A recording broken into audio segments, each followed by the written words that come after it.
অধিবেশন শুরু হয় এবং নিট বিতর্কে আজও তপ্ত সংসদ। ঠিক যে কথা আপনাদের বলছিলাম, মৈত্রেয়ী থেকে জানবো। মৈত্রেয়ী, 11টা থেকে অধিবেশন শুরু হলো এবং ইতিমধ্যে যে আপডেট আমরা পাচ্ছি মুলতবি হয়ে গেল 12টা পর্যন্ত। কখন হলো এটা?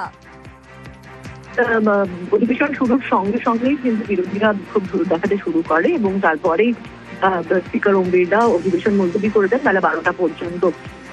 তবে বিরোধীদের তরফ থেকে যে আশ্বাস পাওয়া গেছে যে আলোচনা গতকাল শুরু হয়েছিল, গতকাল প্রায় 9 ঘন্টারও বেশি আলোচনা চলে লোকসভায় এই অ্যামেন্ডমেন্ট বিল নিয়ে। বেলা 2টোয় আলোচনা শুরু হয় এবং রাত 11টারও পরে প্রায় 11:30 পর্যন্ত আলোচনা চলে গতকাল সংসদে এবং সেই আলোচনাটাই আজকে বেলা 12টার পর থেকে কন্টিনিউ হবে। কিন্তু বিরোধীরা আসলে এটা বোঝানোর চেষ্টা করছেন যে তারা এই বিলে আলোচনা শুরু করলেও তারা কোনোভাবেই নিজেদের অবস্থান থেকে সরে আসছেন না এবং সেই কারণেই বিরোধীদের তরফ থেকে আজকে সংসদের অধিবেশন বসার সঙ্গে সঙ্গেই এই বিক্ষোভ এবং যার জেরে লোকসভা বেলা 12টা অবধি মুলতবি করে দিতে হলো।